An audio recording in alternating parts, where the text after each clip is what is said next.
नमस्कार, आप सभी का स्वागत डीडी न्यूज पर। आपके साथ मैं हूं मुकुल शर्मा। इस वक्त की तमाम बड़ी खबरों से आपको रूबरू कराएंगे, लेकिन सबसे पहले नजर डालते हैं हेडलाइंस पर।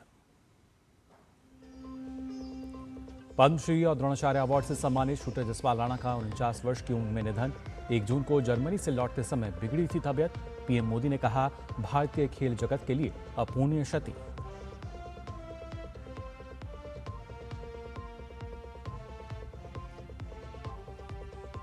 तृणमूल कांग्रेस के बागी 19 सांसदों के हस्ताक्षर आए सामने। ममता के सामने खड़ी हुई शिवसेना और एनसीपी जैसी चुनौती।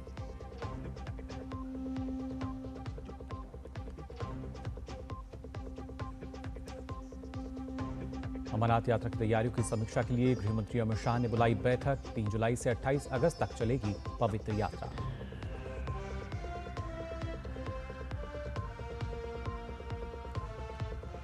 वर्ल्ड बैंक ने बढ़ाया भारत की विकास दर का अनुमान। विकास दर में भी वृद्धि। कहा, पश्चिम एशिया तनाव के बावजूद दुनिया की सबसे तेजी से बढ़ने वाली अर्थव्यवस्था बना रहेगा भारत।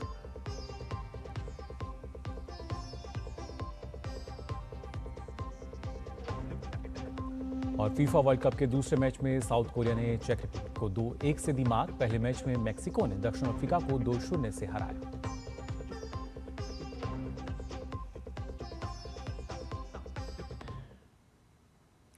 और आइए खबरें देखते हैं विस्तार से। आपको बता दें, दिग्गज शूटर जसपाल राणा का निधन हो गया है।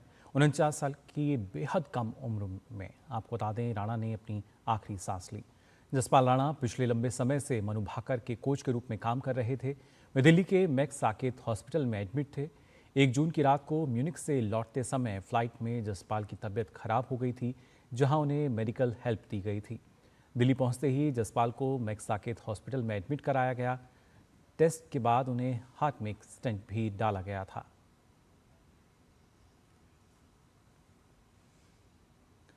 और जसपाल राणा की उपलब्धियों की अगर हम बात करें तो भारत के सबसे सफल निशानेबाजों में से वो एक रहे। इसके साथ ही एक पिस्टल शूटिंग के दिग्गज खिलाड़ी भी रहे। राष्ट्रीय स्तर के कोच की जो भूमिका है वो उन्होंने बतौर यहाँ पर निभाई। और ख़ासतौर से उनके अपने रिकॉर्ड्स की हम बात करें, एशियाई खेलों में उन्होंने 3 स्वर्ण सहित 8 पदक जीते। वहीं कॉमनवेल्थ गेम्स की अगर बात की जाए, जिसकी वजह से वो काफ़ी सुर्खियों में आए थे, इतनी प्रसिद्धि उनकी हुई थी, जिसमें उन्होंने 15 पदक जीते थे, जिनमें से 9 स्वर्ण पदक, 4 रजत और 2 कांस्य पदक उन्होंने जीते थे। 1994 में आपको बता दें, उन्हें अर्जुन पुरस्कार से सम्मानित किया गया था। 1997 की अगर बात की जाए तो उन्हें पद्मश्री पुरस्कार से सम्मानित किया गया। और 2020 में उन्हें द्रोणाचार्य पुरस्कार भी मिला। भारत स्टार शूटर मनु भाकर के कोच रहे जसपाल राणा और 49 वर्ष की आयु में उन्होंने अंतिम सांस ली। आपको बता दें, प्रधानमंत्री नरेंद्र मोदी ने उनके निधन पर दुख जाहिर किया है। प्रधानमंत्री ने लिखा कि जसपाल राणा के निधन से गहरा दुख हुआ। उनका जाना भारतीय खेल जगत के लिए एक बड़ी क्षति है। उन्होंने शूटिंग में अपनी असाधारण उपलब्धियों से देश का मान बढ़ाया। एक मेंटोर के तौर पर भी उनका योगदान उतना ही उल्लेखनीय रहा। उन्होंने अत्यंत समर्पण के साथ युवा खिलाड़ियों को प्रशिक्षित किया और उनका मार्गदर्शन किया। बेहतरीन प्रदर्शन, अनुशासन और खेल जगत की सेवा के प्रति उनकी अटूट प्रतिबद्धता ने उन्हें सम्मान दिलाया। दुख की इस घड़ी में मेरी संवेदनाएं उनके परिवार, दोस्तों और पूरे खेल जगत के साथ हैं। तो आपको बता दें, भारत के मशहूर और सफल निशानेबाजों में से एक जसपाल राणा, जिनका अब से कुछ देर पहले निधन हुआ। एशियाई खेलों में स्वर्ण पदक की हम बात करें या कॉमनवेल्थ गेम्स की बात की जाए, हमारी संवाददाता सुचित्रा हमारे साथ जुड़ चुकी हैं। सुचित्रा, अगर देखा जाए एक अपूर्णीय क्षति खेल जगत के लिए जसपाल का जाना।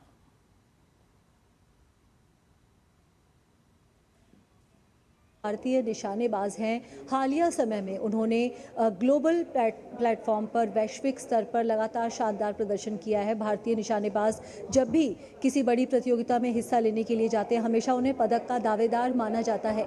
जसपाल राणा उन पहले निशानेबाजों में से एक थे जिन्होंने भारत को उस मुकाम तक पहुंचाया। एशियाई खेलों में जब उन्होंने स्वर्ण पदक जीता, कॉमनवेल्थ खेलों में जो उनका शानदार प्रदर्शन रहा, यही कारण है कि जो जसपाल राणा है वो भारत के मशहूर निशानेबाजों में से एक तो हैं ही, लेकिन जब भी वो उतरते थे फील्ड में एक निशानेबाज के तौर पर हमेशा पदक के दावेदार के रूप में, हमेशा जीत के दावेदार के रूप में उतरते थे। और बाद में फिर जब उन्होंने जूनियर निशानेबाजों को कोचिंग देनी शुरू की तो वही जो जीतने का जज्बा है, वही जो हमेशा पहले स्थान पर रहने का जज्बा है, वही जज्बा वो अपने स्टूडेंट्स के अंदर भी लेकर आए। उनको एक कड़े प्रशिक्षक के रूप में जाना जाता था। मनु भाकर ने भी जब ओलंपिक में पदक जीता था तो उन्होंने भी यही बात की कि किस तरह से जसपाल उनकी डाइट को लेकर, सोशल मीडिया से दूर रहने को लेकर और किस तरह से एक पूरे टूर्नामेंट के दौरान अपने आप को कैरी करना है, उन सब चीज़ों को लेकर वो काफ़ी डिसिप्लिन्ड कोच थे।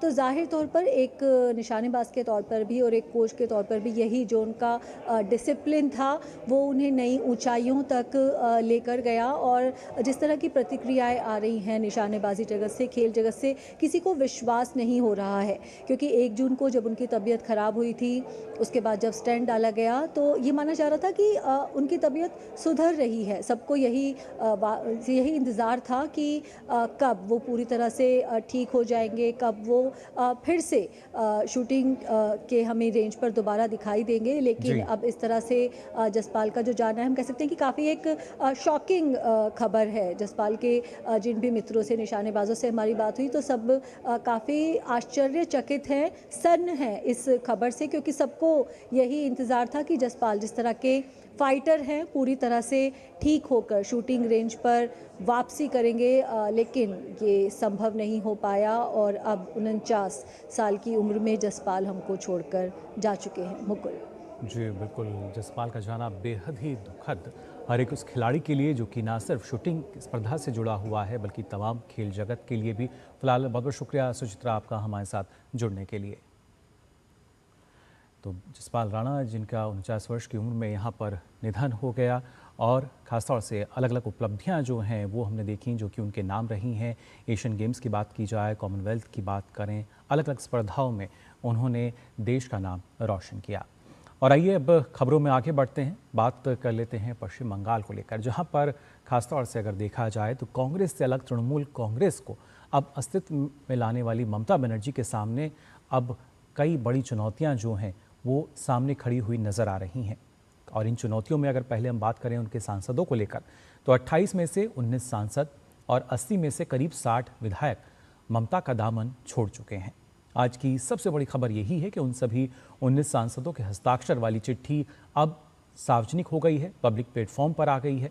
टीएमसी के 19 बाकी सांसद कौन से हैं जिनके हस्ताक्षर इस चिट्ठी में हैं, इनकी अगर बात की जाए 28 साल पुरानी टीएमसी में किस तरीके से जो बगावत है वो यहाँ देखने को मिल रही है। और वो सांसद जिनके नाम इस चिट्ठी में शामिल हैं, काकुली घोष, जगदीश चंद्र बसूनिया, खलीलुर रहमान, टीएमसी के 19 बागी सांसद, यूसुफ पठान जो कि बहरामपुर से हैं सांसद, अबू ताहिर खान मुर्शिदाबाद से, पार्थ भौमिक बैरकपुर से। और ये वो सांसद हैं जो कि ममता के काफ़ी खास भी माने जाते थे। मथुरापुर से बात करें तो बापी हलदार, जादवपुर से सयानी घोष जो कि काफ़ी करीबी उनकी मानी जाती हैं, कोलकाता दक्षिण से भी माला रॉय, आरामबाग से मिताली पाग और घाटाल से दीपक अधिकारी, ये तमाम वो सांसद। झाड़ग्राम से कालीपत सोरेन, मेदिनीपुर से झुनमालिया, बांकुड़ा से अरूप चक्रवर्ती, वर्धमान पूर्व की अगर बात की जाए डॉक्टर शर्मिला सरकार, हावड़ा से प्रसून बंदोपाध्याय, बोलपुर से आसिफ कुमार माल जो कि अब टीएमसी का दामन छोड़ चुके हैं, बीरभूम से शताब्दी रॉय, हुगली से रचना बनर्जी।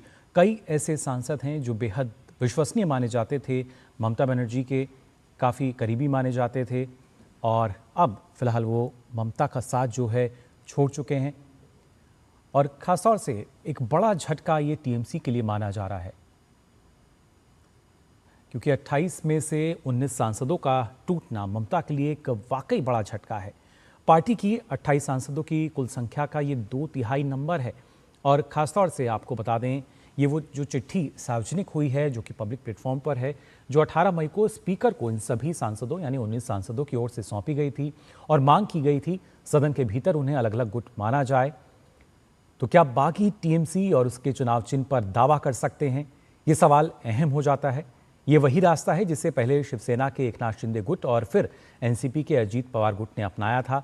बाद में चुनाव आयोग ने दोनों समूहों को मूल पार्टियों के असली विंग के तौर पर मान्यता दी और वे बीजेपी के सहयोगी हैं।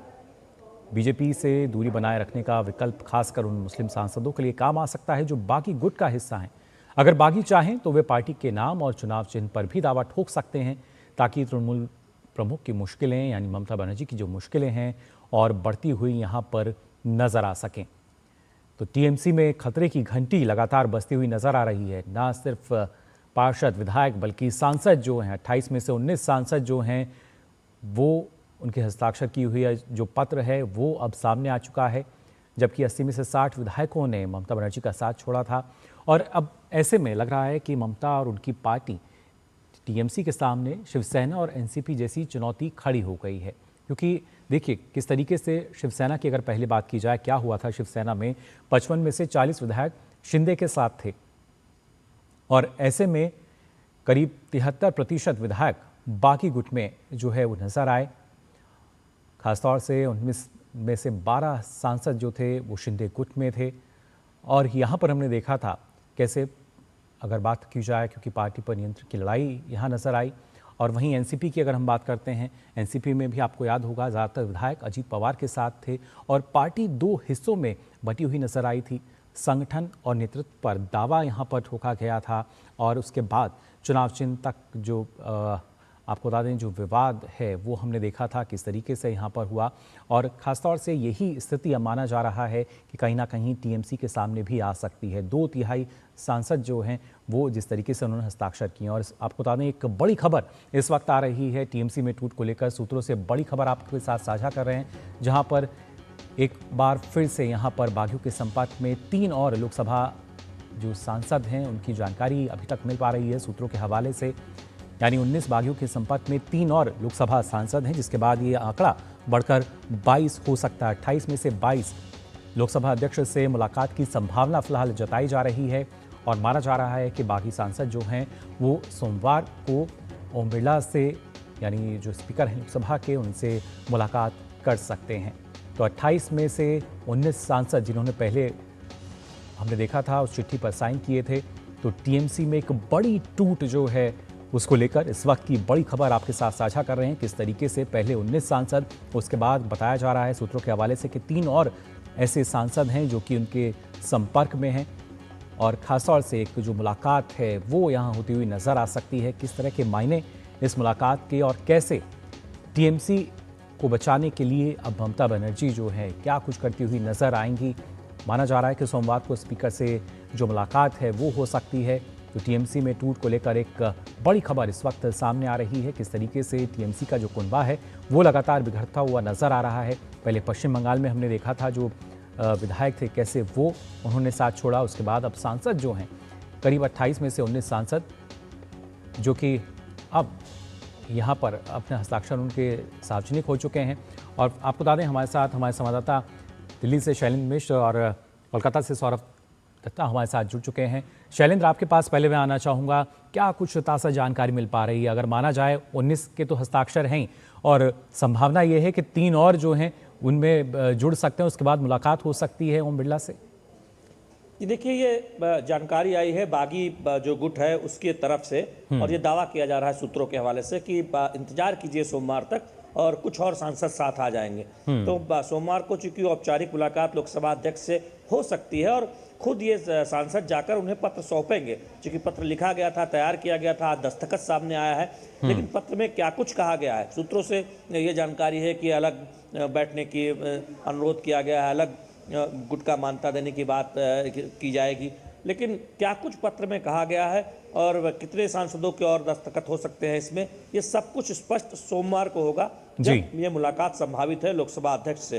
तो ये एक बड़ी जानकारी, आज जिन 19 सांसदों के दस्तखत सामने आए हैं उसमें तमाम वही नाम है जिनके चर्चा थे, सयानी घोष हों या फिर शताब्दी राय हों, तमाम वो सांसद जिनकी इस बात को लेकर चर्चा थी कि वो बागी गुट में शामिल है, तो उनके आज दस्तखत सामने आ गए हैं। तो यानी प्रक्रिया आगे बढ़ा रही है, जो बागी गुट के जो सांसद हैं वो इस प्रक्रिया को आगे बढ़ा रहे हैं। और मेरी जानकारी ये है कि सोमवार को दिल्ली में लोकसभा अध्यक्ष से मुलाकात का अनुरोध किया जा सकता है और सोमवार को ही मुलाकात हो सकती है। उससे पहले हो सकता है कि रविवार को कोई बड़ी बैठक इन बागी गुट के सांसदों की दिल्ली में अलग से हो। जी बिल्कुल, और खासतौर से सौरभ, अगर देखा जाए पश्चिम बंगाल में सत्ता परिवर्तन हुआ और माना जा रहा था कि वहाँ की जो जनता है उसको टीएमसी से आज़ादी मिली, लेकिन टीएमसी के सांसद ही कहीं ना कहीं आज़ादी की उम्मीद लगाए बैठे थे। और अब तक अगर देखा जाए 19 सांसदों की जो चिट्ठी थी जिस पर उनके हस्ताक्षर हैं वो सार्वजनिक हो चुकी है, और भी कई सांसद हैं जो कि इस फहरिस्त में शामिल हैं। और वहीं दूसरी तरफ कल्याण बनर्जी और अभिषेक बनर्जी जिस तरीके से आमने सामने नजर आ रहे हैं, तो ऐसे में लग रहा है कि शायद 2 से 3 ही सांसद कहीं ना कहीं अब ममता के साथ नजर आएंगे। बस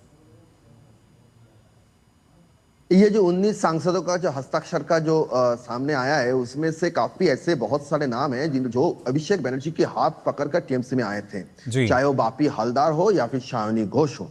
और दूसरी बात ये भी है कि ये भी देखा जा रहा है कि दीपक अधिकारी, जो मुख्यमंत्री शुभेंदु अधिकारी के एडमिनिस्ट्रेटिव जो बैठक हुआ था मेदिनीपुर के लिए, वहां पर वो हाजिर थे, लेकिन वहां से निकलने के बाद वो कहते कि ममता बनर्जी जब तक जिंदा है तब वो ममता बनर्जी के साथ है, लेकिन देखा जा रहा है उन्होंने साइन किया है, हस्ताक्षर किया है। तो कहने का मतलब ये है कि बाहर आकर एक बात बोल रहे हैं, अंदर कुछ और हो रहा है।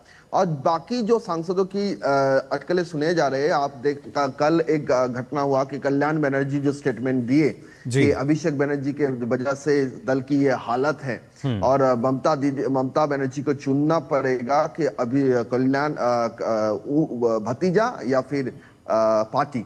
तो ये जो बयानबाजी हो रहा है, इसके ऊपर भी ये चर्चा चल रहा है कि ऐसे बयानबाजी ऐसे लोग दे रहे हैं जो कुछ दिन पहले, 2 दिन पहले भी ममता बनर्जी के साथ एकदम डटे खड़े हुए थे, और वो जो स्टेटमेंट दे रहे थे, जो प्रेस कॉन्फ्रेंस किए हैं, उसके बावजूद इस तरह की बयानबाजी कहीं ना कहीं जाके ये कहा जा रहा है कि बहुत ऐसे सारे नाम हो सकते हैं जिसकी नाम की किसी ने कोई कल्पना भी नहीं की हो। और कल्याण बनर्जी को कल के बाद कल दोपहर को उन्होंने स्टेटमेंट दिया, उसके बाद ममता बनर्जी का कोई फोन गया भी नहीं और कल्याण बनर्जी भी कालीघाट नहीं गए। सौरभ, लेकिन जिस तरीके से हमने देखा था शिवसेना और एनसीपी की बात की जाए, जो परिस्थिति वहां बनती हुई नजर आई थी, क्या माना जाए, क्या यहां भी लगभग वही परिस्थिति अब आने वाले समय में नजर आएगी? देखिए, 19 सांसदों का अलग होना ये तो अपने आप में एक बड़ी बात है। अब इसे रोकने के लिए ममता बनर्जी क्या करती है वो भी देखना पड़ेगा कि या क्या वो मान लेती है कि ये जो अलग ब्लॉक की मांग कर रहे हैं, इसके चलते वो मान लेती है बात को और जनता के पास जाती है, या फिर वो अपनी पार्टी की तरफ से, क्योंकि एक हाईकोर्ट में मामला चल रहा है, कल उसमें जो विधायकों का जो मामला है उसमें स्पीकर का हलफनामा एफिडेविट मांगा है कोलकाता हाईकोर्ट ने। तो कोलकाता हाईकोर्ट में क्या होता है, उसके चलते सांसदों को लेकर अलग से कोई केस फाइल टीएमसी करता है या नहीं, वो देखना पड़ेगा। कांग्रेस के साथ क्या बातचीत हुआ, ममता बनर्जी के साथ, राहुल गांधी के साथ अभिषेक बनर्जी का क्या बातचीत हुआ, उसका क्या आउटकम आ रहा है, ये सब देखकर ही आगे चलकर पता चलेगा। कहीं ना कहीं देखिए, ये मानना जा रहा है कि टीएमसी भी ममता बनर्जी भी देखना चाहती है कि वेट एंड वॉच, आखिर तक कितने सांसद ऐसे हैं जो खेमा बदलना चाहते हैं, जो अलग गुट करना चाहती है, ये कौन कौन चेहरे हैं वो स्पष्ट होना चाहिए। फिर आगे चल के देखा जाएगा टीएमसी की तरफ से क्या कदम उठाया जा रहा है। जी बिल्कुल शैलेंद्र, लेकिन अगर देखा जाए जिस तरीके से 2/3 संख्या की अगर हम बात कर रहे हैं, और एनसीपी शिवसेना ने भी हमने देखा था किस तरीके से वहाँ उनका पलड़ा जब मजबूत नजर आया था तो दावा ठोका था, तो क्या ऐसी स्थिति हम यहाँ भी देख सकते हैं आने वाले समय में? और उसी वजह से क्या ममता बनर्जी अब उतनी ज़्यादा सक्रिय नजर आ रही हैं, कांग्रेस के साथ उनके मिलने की बात हो या और जिस तरीके से सक्रियता नजर आती है? देखिए, जो आप एनसीपी की बात या फिर शिवसेना की उस वक्त बात कर रहे हैं, देखिए वो उनका मामला थोड़ा सा अलग था। पार्टी में वहाँ दो फाड़ हुआ था, फिर दावा हुआ कि मूल पार्टी किसकी है, शिंदे गुट को वो चुनाव चिन्ह मिल गया, वहाँ पर एनसीपी में जो अजित पवार गुट था उसको बढ़त मिल गई। यहाँ देखिए स्पष्ट बात यह है कि टीएमसी की सत्ता तो गई ही है, साथ ही साथ अब टीएमसी के विधायक और सांसद भी अब पार्टी छोड़ रहे हैं। तो इससे एक सवाल खड़ा होता है कि ममता बनर्जी का जो शासन था पश्चिम बंगाल में, उससे वहाँ की जनता तो परेशान थी ही, ये सांसद विधायक जनप्रतिनिधि भी परेशान थे, लेकिन उस वक्त कुछ नहीं बोल रहे थे। तो ये पार्टी की क्रेडिबिलिटी पर एक बहुत बड़ा सवाल है, ममता बनर्जी की लीडरशिप पर बहुत बड़ा सवाल है कि वो कैसी लीडरशिप उनकी थी कि उनके खुद के सांसद और विधायक दबे हुए उपेक्षित महसूस कर रहे थे। अभिषेक बनर्जी की कार्यशैली पर सवाल तो कल्याण बनर्जी उठा ही चुके हैं, और कोई पहली बार नहीं है कि अभिषेक बनर्जी पर इस तरह के सवाल उठे हैं। और पार्टी कार्यकर्ताओं की जगह पर परिवार को प्रमुखता देना, ये एक एक कर हम देख रहे हैं कई क्षेत्रीय दलों में ये बात सामने आती रही है, और इसकी वजह से कई पार्टियां पहले भी टूटी है, और अब टीएमसी बिल्कुल कमजोर होने के कगार पर खड़ी हो गई है पार्टी के तौर पर, क्योंकि उसके विधायक पहले ही टूट गए हैं और अब सांसद भी अलग गुट बनाने के लिए लोकसभा अध्यक्ष से मिलने वाले हैं। जी बिल्कुल, शैलेंद्र और सौरभ आप दोनों हमारे साथ जुड़े रहिए। और इस बीच अगर बात की जाए, जो पार्टी के वरिष्ठ सांसद हैं कल्याण बनर्जी, उन्होंने क्या दावा किया था? उन्होंने कहा था कि पार्टी प्रमुख ममता बनर्जी से उन्होंने ये भी कह दिया है कि उन्हें और अभिषेक बनर्जी में किसी एक को चुनना होगा। हालांकि अभिषेक बनर्जी की अगर हम बात करें तो उनकी ओर से इन आरोपों पर कोई प्रतिक्रिया सामने अभी तक नहीं आई है, लेकिन जिस तरीके से अगर हम उनके टीएमसी के सांसदों के आंकड़े को देखते हैं, 19 बागी सांसद, 3 संपर्क में आंकड़ा हो जाता है 22 का। उसके बाद कल्याण वर्सेस अभिषेक की अगर हम देखें तो और भी ज़्यादा स्थिति जो है यहाँ पर बिगड़ती हुई नज़र आ सकती है टीएमसी के लिए। और ख़ासतौर से अगर देखा जाए यहाँ पर सौरभ, क्योंकि एक वक्त की बात की जाए, क्योंकि ये अपने आप में काफ़ी महत्वपूर्ण था जो परिस्थिति वहाँ बनी, लेकिन उससे पहले कल्याण बनर्जी ने क्या कुछ कहा था, आइए सुन लेते हैं। The point is this: challenging is summoned. One criminal revision petition was filed. That was listed on Friday. Vacation bench. 6 hours I sat for that matter. Matter was not called on. Then at the end I mentioned the matter before the Honorable Judge. The Honorable Judge said that the matter will come up on Wednesday. तो कल्याण बनर्जी सीधे तौर पर कह रहे हैं या तो अभिषेक बनर्जी को रखें या हमें छोड़ दें। ऐसे में सौरभ, क्या माना जाए, किस तरफ ममता का जो झुकाव है, ममता का जो स्नेह है, वो हम मान सकते हैं? क्योंकि उनकी निर्ममता के चलते लगातार जो सांसद हैं अब उनका साथ छोड़ते हुए नजर आ रहे हैं। देखिए, ममता बनर्जी इसी सवाल के सामने लगातार 4 मई के बाद लगातार उनको ये सवाल का सामना करना पड़ रहा है। और ऐसा नहीं है कि वो भी जानते थे कि ये जो चुनाव हुआ इसका पूरा स्ट्रेटेजी से लेकर कैंडिडेट से लेकर सब अभिषेक बनर्जी तैयार कर रहे थे। तो अभिषेक बनर्जी अगर सब तैयार कर रहे थे तो हार का जिम्मेदारी भी उन्हीं को उठाना है। लेकिन 6 मई को क्या हुआ? 6 मई को ममता बनर्जी जानती थी कि ये जो पहली वो बैठक बुलाए हैं उस बैठक में इसको लेकर सवाल उठेगा। उन्होंने कह दिया कि सब उठ के खड़े होकर स्टैंडिंग ओवेशन दीजिए अभिषेक बनर्जी को, उसने बहुत अच्छा काम किया। तो इसी का चलते पहली जो वो फूट शुरू हुआ कि अब इस पार्टी का कुछ नहीं हो सकता है। अगर इतनी बड़ी हार के बाद भी ममता बनर्जी अभिषेक की जो खामियां हैं उसको देख नहीं पा रही है, तो इसका मतलब यह है कि इस पार्टी का कोई भविष्य नहीं है। तो वहीं से पूरी बात की शुरुआत हुआ और फिर आगे चल के पहले विधायकों ने कदम उठाया, फिर सांसदों ने कदम उठाया और एक के बाद एक विधायक और सांसद उसमें जुड़ते गए। तो अभी जो लास्ट जो हुआ, कल जो हुआ कल्याण बनर्जी, क्योंकि कल्याण बनर्जी को ये माना जा रहा था कि 28 सांसदों में अगर कोई एक सांसद अभी तक ममता बनर्जी के साथ खड़ा है तो वो है कल्याण बनर्जी। लेकिन देखने को मिला अब कल्याण बनर्जी भी अपना रुख बदल रहे हैं, तो बाकी जो 8 है वो कभी भी अपना रुख बदल सकते हैं। तो सबके मन में यही सवाल है कि अभिषेक बनर्जी के हाथ में अगर बागडोर रहा पार्टी का तो इस पार्टी का कोई भविष्य नहीं है, टीएमसी का कोई भविष्य नहीं है। तो इसीलिए ये सवाल सारा उठ रहा है। अब ममता बनर्जी क्या करती है? ममता बनर्जी अभी तक जैसे मैंने कहा कि कल्याण बनर्जी के पास कोई फोन भी नहीं आया, कोई बैठक भी नहीं हुआ, ऐसा कोई जानकारी अभी तक है नहीं कि कल्याण बनर्जी के साथ ममता बनर्जी का कोई बात हुआ। लेकिन आगे देखना पड़ेगा। बिल्कुल सौरभ, और आइए सीधा रुख करेंगे हम पश्चिम बंगाल का ही मुख्यमंत्री जो हैं शुभेंदु अधिकारी, वो एक संवाद कर रहे हैं मीडिया के साथ। 12 वर्षों में किस तरीके से देश का विकास हुआ है उसको लेकर। আপনারা জানেন এর সাথে জল জীবন মিশনে নলে জল, পরিশ্রুত পানীয় জল এবং পিএম কিষাণ সম্মান নিধি, প্রধানমন্ত্রী সূর্য ঘর, অসংখ্য এই ধরনের উদাহরণ রয়েছে। সেক্ষেত্রে আমাদের একাত্ম মানববাদের সঠিক প্রয়োগ এবং নারী শক্তিকে তাদের যে প্রয়োজনীয়, যারা মূলত সংসার পরিচালনা করেন, তাদের যে মূল সুবিধাগুলি তিনি এই তার বিশ্বাস, উন্নয়ন এবং জনকল্যাণের 12 বছরে তিনি পৌঁছে দেওয়ার চেষ্টা করেছেন। আমরা শুধু তাই নয়, আমাদের মহিলাদের 1/3 লোকসভা বিধানসভায় সংরক্ষণ দেওয়ার ক্ষেত্রে বলুন, অথবা নারী নিরাপত্তার ক্ষেত্রে একাধিক আইন এবং উদ্যোগ গ্রহণ করার মধ্য দিয়ে মাননীয় প্রধানমন্ত্রী ভারত মাতাকে আরো সুরক্ষিত করেছেন, এগিয়ে নিয়ে গেছেন। আমাদের মাননীয় প্রধানমন্ত্রীর সময়ে পরিকাঠামোগত উন্নয়ন, প্রধানমন্ত্রী গ্রাম সড়ক যোজনা, এই সময়কালে 4 লাখ কিলোমিটার পাকা রাস্তা তৈরি হয়েছে। অন্নদাতা কৃষকরা, তাদের জন্য পিএম কিষাণ সম্মান নিধি শুধু নয়, একাধিক কর্মসূচি এই সময়ে দেখা গেছে। তার মধ্যে কৃষি উৎপাদনে 71% বৃদ্ধি, 12 লাখ মেট্রিক টন এবং বিশাল পরিমাণ খাদ্যশস্য উৎপাদনের রেকর্ড এই সময়ে হয়েছে। সার সহ তাদের উৎপাদিত কৃষিজ ফসলের উপযুক্ত দাম, এমএসপি, এটা একটা কৃষকদের ক্ষেত্রে ঐতিহাসিক মাইলস্টোন বলে আমরা মনে করি।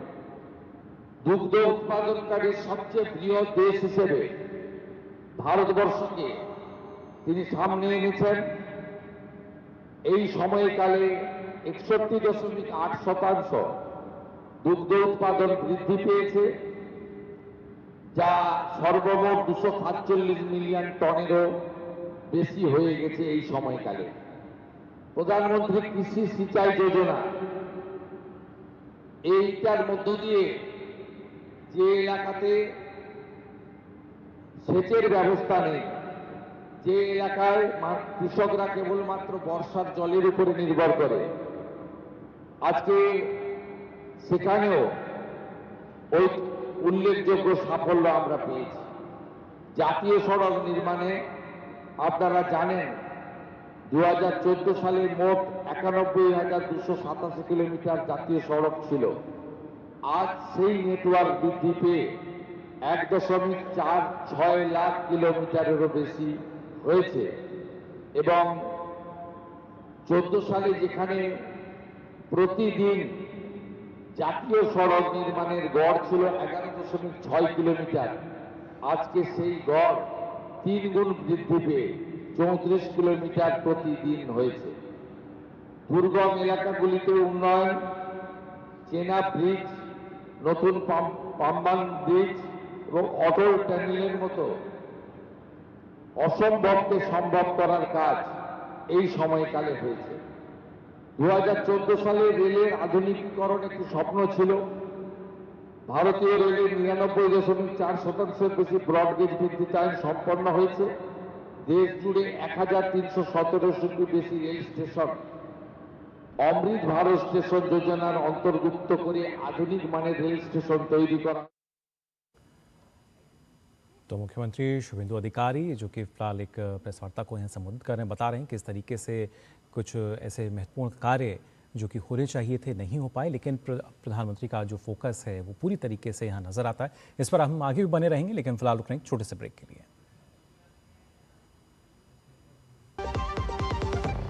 सर, आप बहुत लकी हैं कि आपके बेटे ने हेल्थ इंश्योरेंस और बाकी सारी फॉर्मेलिटीज टाइम से पूरी कर दी है। मेरा बेटा? तो फिर आप? पॉलिसी बाजार। क्लेम के टाइम पे हमेशा आपकी हेल्प को तैयार। पॉलिसी बाजार, 1 करोड़ का हेल्थ इंश्योरेंस सिर्फ 550 रुपए महीने से शुरू।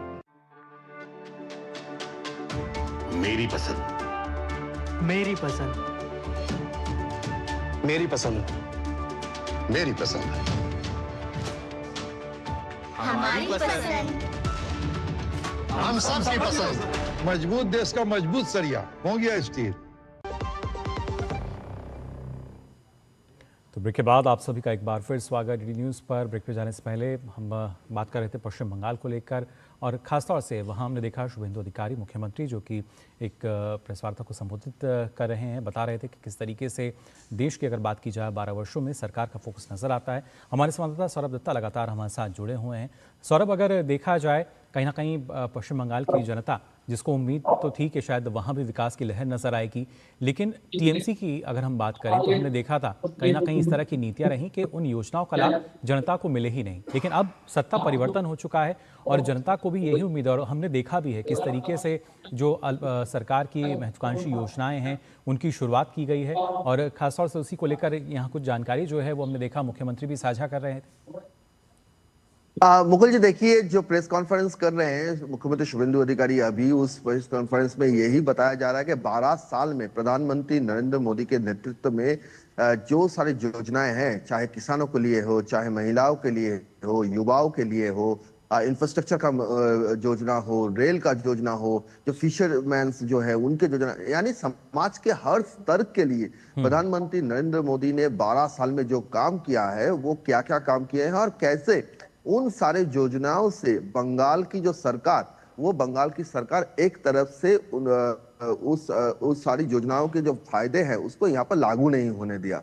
लेकिन इस अब बंगाल में डबल इंजन का सरकार है, भाजपा का सरकार है, और भाजपा की सरकार के नेतृत्व में जो संकल्प पत्र में कहा गया था, पहले ही 1 महीने के भीतर बहुत सारे ऐसे योजनाएं हैं जो चालू किए गए। अन्नपूर्णा योजना, फ्री बस राइड, जो प्रधानमंत्री जो किसानों के लिए जो योजनाएं हैं, वो सारी योजनाएं जो है वो एक एक करके सब लागू किया गया है। आयुष्मान भारत, तो इन सारी योजना को लागू करने के बाद आगे चलकर भी जो योजनाएं हैं वहां के बंगाल की हर स्तर को उसकी फायदा मिले, इसी बात को सुनिश्चित करने के लिए आगे चलकर सरकार की क्या राह होगी, अगले 1 साल में सरकार क्या क्या काम करना चाहती है बंगाल की सरकार, इसका भी एक दिशा आने वाले 18 जून को बजट सेशन शुरू हो रहा है, बजट सत्र शुरू होने वाला है, वो वहां पर भी उसका एक दिशा मिलेगा। और उससे पहले आज इसी बात को लेकर चर्चा हो रहा है कि आगे ये सरकार की दिशा क्या होगा, क्योंकि अभी तो पोर्टफोलियो भी डिस्ट्रीब्यूटेड हो गया है, हर एक दफ्तर का मंत्री भी उनको मिल गया है, कि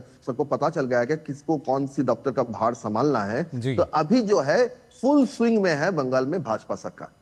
जी बिल्कुल, और कोशिश यही है कि कैसे यहाँ अब जो विकास है उसको रफ्तार दी जा सके, क्योंकि उससे पहले हमने देखा था जो विकास की रफ्तार थी कैसे उस पर नकेल कसने का काम किया गया।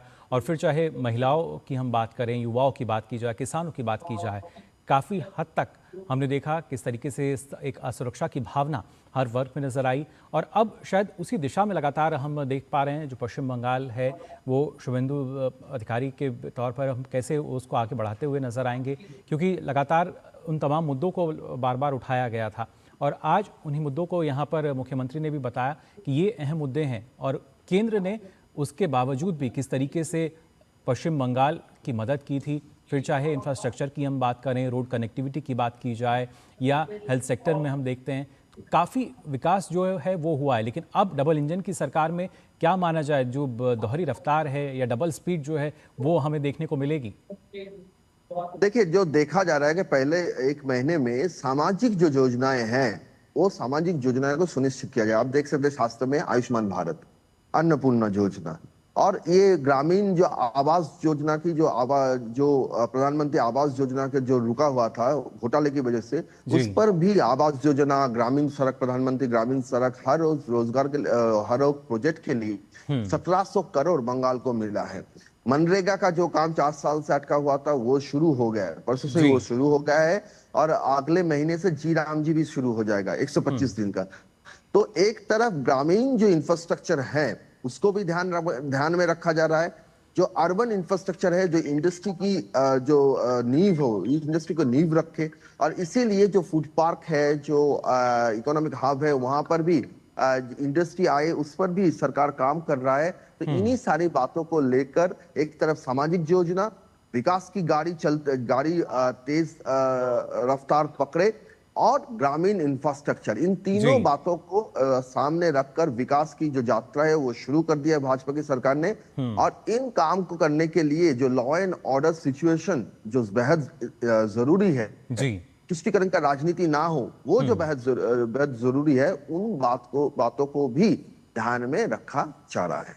जी बिल्कुल, तमाम जो बातें हैं उनको लगातार ध्यान में भी रखा जा रहा है और खासतौर से हमने देखा था यहाँ पे सौरभ के पहले ही जो फैसला आया था जो सीमा सुरक्षा की अगर बात की जाए तो यहाँ पर हम कह सकते हैं कि बिल्कुल फोकस जो है वो साफ है कि किस तरीके से देश के लिए, जनता के लिए, पश्चिम बंगाल के लिए क्या कुछ हम बेहतर कर सकते हैं, उस तरफ सीधा फोकस नजर आता है।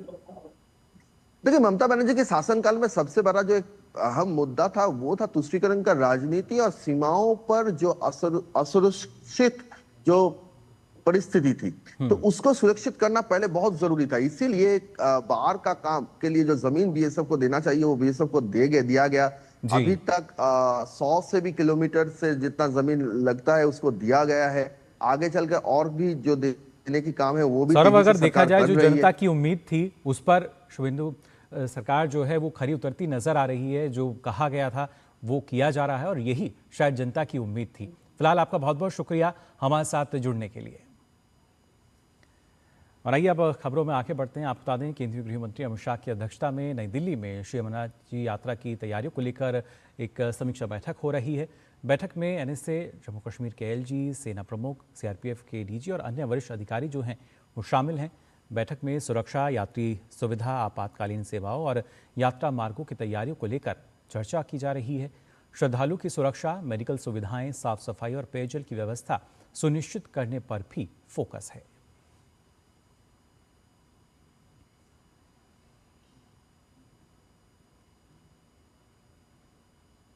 तो एक महत्वपूर्ण बैठक इस वक्त चल रही है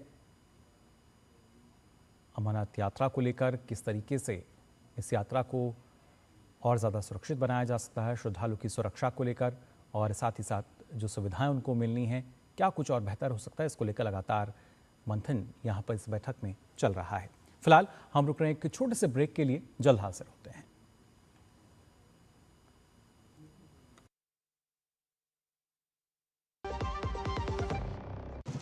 ओ हरी भैया, अरे वाह, खेतों में कौन सी फसल लगाए हो? 12 महीने कमा कर दे ऐसी फसल। क्या? मैंने नया व्यवसाय शुरू किया है। उसके लिए पैसे? इसमें किसी निवेश की जरूरत ही नहीं। अच्छा मुखिया जी। अरे मुखिया जी नमस्ते। अरे हरी, कब आ रहे हो? आप बस चलिए, मैं पहुंचता हूं। अब मैं LIC एजेंट हूं। LIC एजेंट बनो, अब बड़ा सोचो। हमारी वेबसाइट पर जाएं या अपनी नजदीकी LIC शाखा से संपर्क करें। जब धरती चीर कर निकलता है लोहे का पत्थर और मिलता है मोंगिया के जोश से, फिर तपता है, पिघलता है और बनता है फौलाद। अब होता है सरिया सारी खूबियों के साथ। मोंगिया स्टील, मजबूत देश का मजबूत सरिया।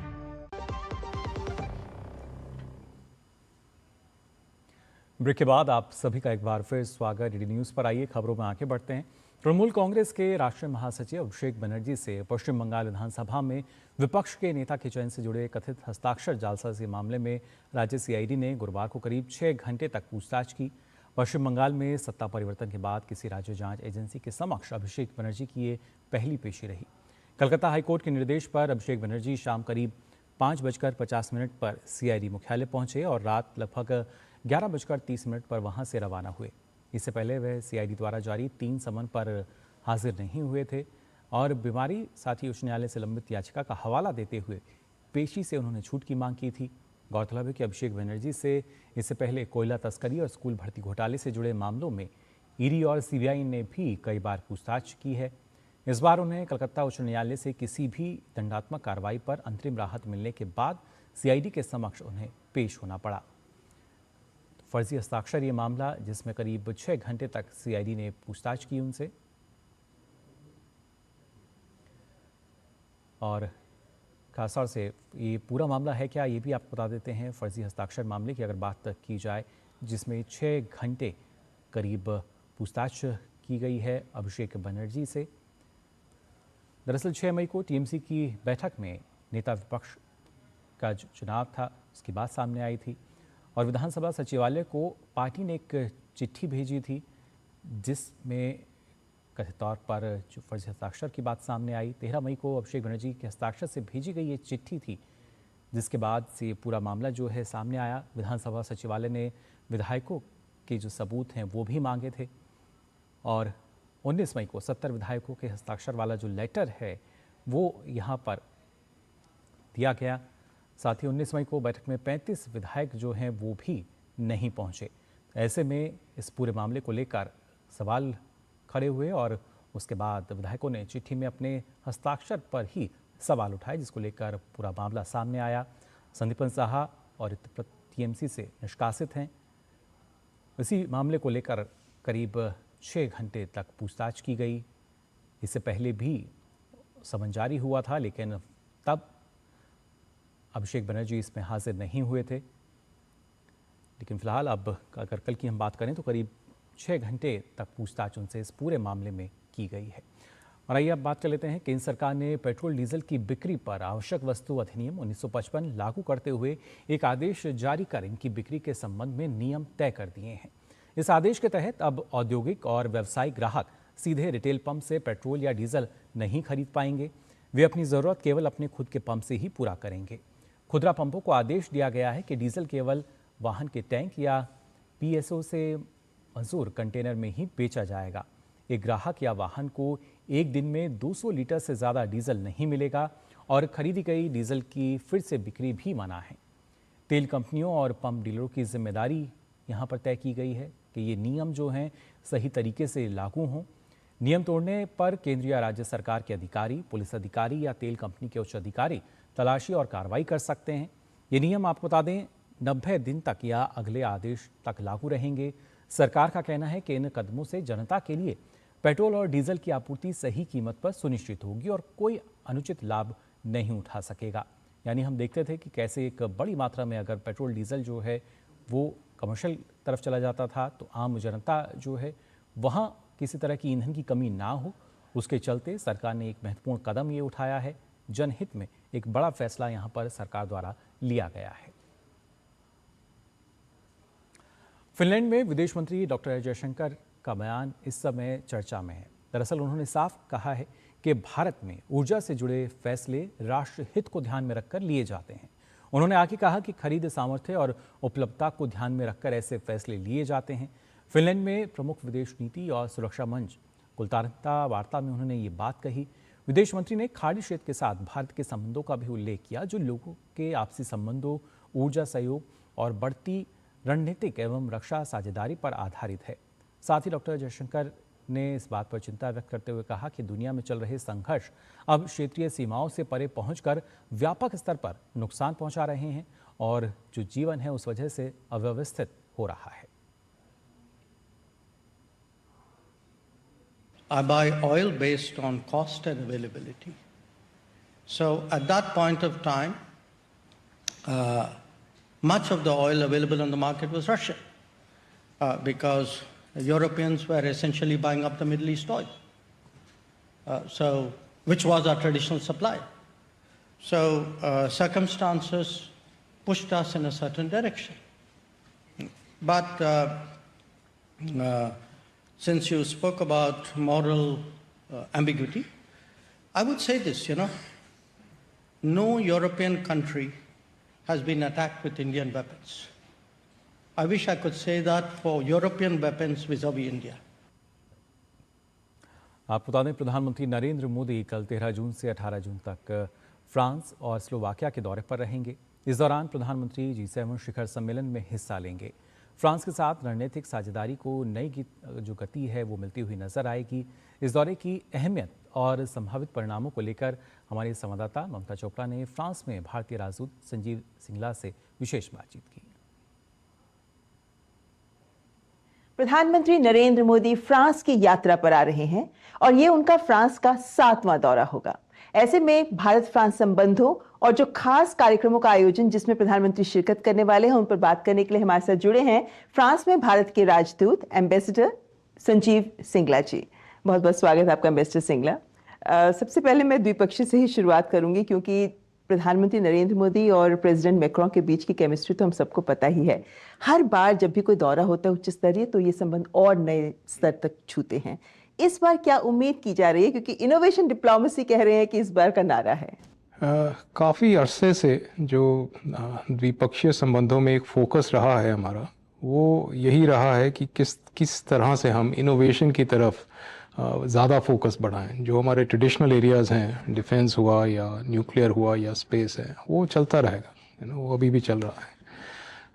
और ये फोकस हम क्यों बदल रहे हैं इनोवेशन की तरफ, उसका कारण वही है कि हमारे आसपास की जो दुनिया बदल रही है, तेज़ी से बदल रही है, उसमें टेक्नोलॉजी की एक बहुत बड़ी भूमिका है। तो हमारे आम निजी जीवन में, निजी स्तर पे जिस तरह से उथल पुथल हो रही है टेक्नोलॉजी की वजह से, तो क्या हम दोनों देश मिलके इसके ऊपर कुछ काम कर सकते हैं जिससे कि सभी का फ़ायदा हो। और दोनों देश एक तरह से नॉलेज इकोनॉमीज़ हैं। आपने देखा होगा पिछले कुछ सालों में भारत दुनिया में से चौथा सबसे बड़ा स्टार्टअप इकोसिस्टम के रूप में उभर के आया है।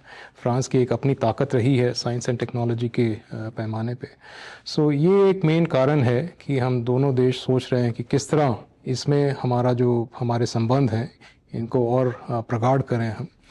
और इसी की वजह से हम भारत इनोवेट्स यहाँ उसका आयोजन कर रहे हैं, जो कि पहली बार है कि हमने इतने बड़े पैमाने पे भारत से डीप टेक स्टार्टअप्स बाहर लाके हम एक मंच पे हम रख रहे हैं। और खाली इसमें स्टार्टअप्स नहीं होंगे, हमारे जो रिसर्च इंस्टीट्यूशंस हैं वो हैं, इन्वेस्टर्स हैं, तो उन सबका इकट्ठा एक मंच पे लाना शायद पहली बार हो रहा है, और इतने इस स्केल के ऊपर लाना शायद पहली बार हो रहा है। बिल्कुल। और विदेश मंत्रालय ने इस बात को स्पष्ट भी किया है कि 300 से ज़्यादा खरीदार हैं, इन्वेस्टर्स हैं जो भारत इनोवेट्स के साथ जुड़ रहे हैं। लेकिन भारत इनोवेट्स को फ्रांस से इसके पहले अंतर्राष्ट्रीय संस्करण की शुरुआत करना भी दोनों देशों के रिश्तों की इस सहयोग को उजागर करता है। कम से कम इनोवेशन के मंच की अगर हम बात करते हैं तो क्या आपको भी ये लगता है कि भारत इनोवेट्स 2026 अगर हम नीस में आयोजित कर रहे हैं तो भारत फ्रांस के रिश्तों में भी इनोवेशन एक महत्वपूर्ण स्तंभ की तरह, तकनीक और इनोवेशन एक महत्वपूर्ण स्तंभ बनने जा रहा है? जी बिल्कुल बिल्कुल। और उसका कारण यही है कि हम दोनों देशों के बीच में एक फिलॉसफी जो है उसको हम साझा करते हैं। एक स्ट्रेटेजिक ऑटोनॉमी की फ़िलॉसफी आप कह लीजिए। और जिस तरह से टेक्नोलॉजी आने वाले दिनों में एक अहम भूमिका निभाएगी, तो एक दोनों देशों का प्रयास है कि उसमें भी हमारी एक स्ट्रेटेजिक ऑटोनॉमी रहनी चाहिए। हम दोनों देश उस टेक्नोलॉजी के खाली कंज्यूमर नहीं बने, बल्कि उसमें अपनी भूमिका निभाएं, ताकि एक ग्लोबल साउथ के लिए किस तरह हम इसके लिए साझा कर सकते हैं, उसकी तरफ हमारा प्रयास। प्रेसिडेंट मैक्रोन ने जब भारत में कहा था कि ये सवाल नहीं है कि भारत इनोवेट करता है नहीं, बल्कि ये सवाल है कि कौन भारत के साथ इनोवेट करता है। शायद फ्रांस इस दिशा में तेजी से कदम बढ़ाना चाहता है भारत के साथ। लेकिन एक दूसरा बड़ा आयोजन जो पेरिस में होगा, विवा टेक, जिसमें प्रधानमंत्री शिरकत करेंगे। प्रधानमंत्री नरेंद्र मोदी का एक ही दौरे में भारत इनोवेट्स के साथ साथ विवा टेक में भी शामिल होना कैसे विवा टेक की भी अहमियत को दिखाता है, और यह आयोजन का महत्व क्या है? मतलब भारत यहां से भी क्या हासिल कर सकता है? देखिए, विवा टेक पूरे यूरोप का सबसे बड़ा मंच है टेक और आईटी को लेके। तो उसमें हमारा शामिल होना एक अलग पैमाने पे है, और कुछ हमारे स्टार्टअप जो कि भारत इनोवेट्स में होंगे वो भी उसमें शामिल होने वाले हैं। और जो इस बार हमारा इंडिया पेविलियन लग रहा है विवा टेक में, उसका ITPO ने उसको आकार दिया है, लेकिन वो किसी भी देश का सबसे बड़ा पेविलियन होगा।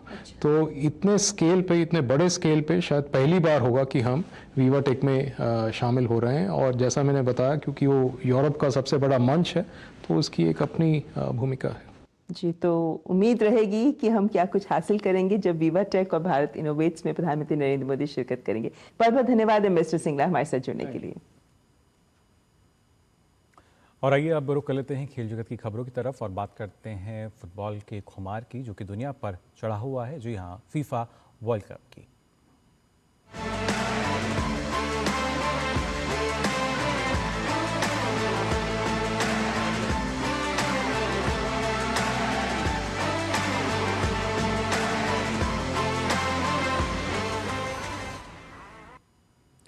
फीफा विश्व कप 2026 भव्य उद्घाटन समारोह के साथ शुरू हो चुका है। मेक्सिको सिटी में हुई पहली ओपनिंग सेरेमनी में global music star Shakira, Colombia KJ Balvin, Afrobeat star Burna Boy, Latin music star Danny Ocean और मैक्सिकन सिंगर फेयर ओलिवेरा ने परफॉर्म किया। इस दौरान उद्घाटन समारोह में मेक्सिको की संस्कृति की झलक भी इस दौरान देखने को मिली और कलाकार मेक्सिको की पारंपरिक वेशभूषा में नजर आए। एस्टेका स्टेडियम में हुए उद्घाटन समारोह में हजारों प्रशंसकों की भीड़ उमड़ी। वहीं प्रशंसक भी मैक्सिको की टीम की जर्सी के रंग में रंगे हुए नजर आए। मैक्सिको ने 40 साल बाद किसी फुटबॉल विश्व कप मैच का आयोजन किया। और आपको बता दें, फुटबॉल विश्व कप के दूसरे मैच में दक्षिण कोरिया ने पिछड़ने के बाद वापसी करते हुए चेक रिपब्लिक को 2-1 से मात दी। कोरिया की ओर से विजय गोल 80वें मिनट में किया गया। कांटे की टक्कर में दोनों टीमों की तरफ से पहले हाफ में कोई गोल देखने को नहीं मिला, मगर दूसरे हाफ में दोनों ने लय पकड़ी और आक्रामक खेल दिखाया। मैच के दौरान पहला गोल चेक रिपब्लिक की तरफ से देखने को मिला। इसके बाद जब कोरिया ने गोल दागने शुरू किए तो उन्होंने पीछे मुड़कर नहीं देखा। दोनों गोल वांग इन बॉम और ओह ह्वान यू की तरफ से देखने को मिले, जबकि चेक गणराज्य की तरफ से एकमात्र गोल लादिस्लाव क्रेची की तरफ से हुआ।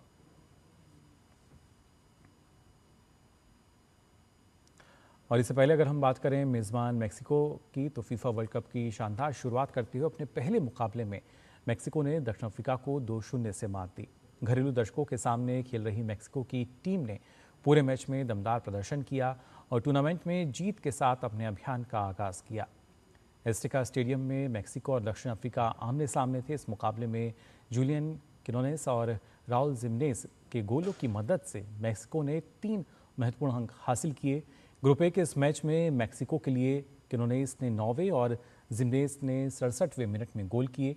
खास बात यह रही कि इस मैच में 3 खिलाड़ियों को रेड कार्ड दिखाया गया।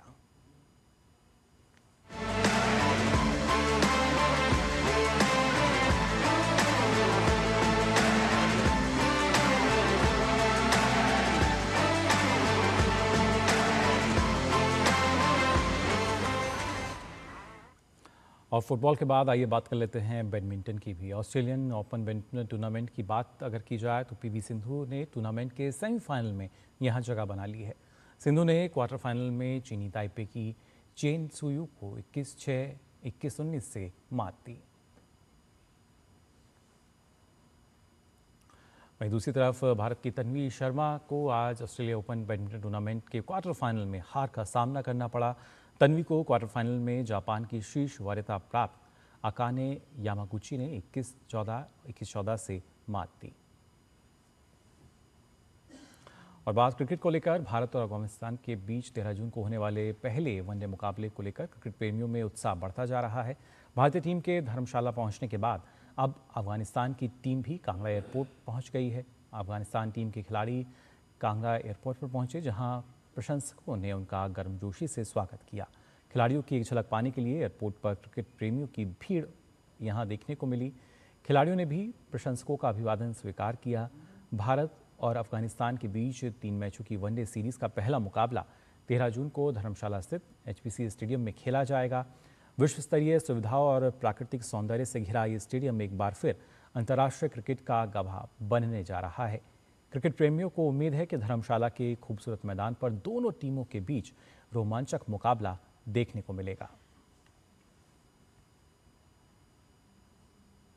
बीसीसीआई की जूनियर क्रिकेट समिति ने श्रीलंका के आगामी दौरे के लिए भारत की पुरुष अंडर 19 टीम की घोषणा की। इस दौरे में 3 वनडे और 2 टेस्ट मैच शामिल हैं। टीम की अगुवाई यशवर्धन सिंह चौहान करेंगे, जबकि लक्ष्य रायचंदानी को उप कप्तान नियुक्त किया गया है। भारत के पूर्व कप्तान राहुल द्रविड़ के बेटे अन्वय द्रविड़ को भी वनडे टीम में शामिल किया गया है। वनडे टीम में विकेटकीपर रजत बघेल और अन्वय द्रविड़ होंगे, जबकि बहुदिवसीय मुकाबलों के लिए विकेट कीपिंग के लिए मानव कृष्णा और आर्यन संदेश सकपाल को चुना गया है।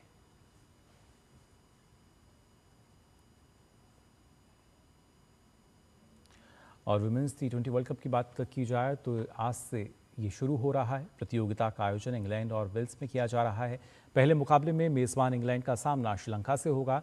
ये मैच बर्मिंघम में खेला जाएगा और भारतीय समय के अनुसार रात 11 बजे शुरू होगा।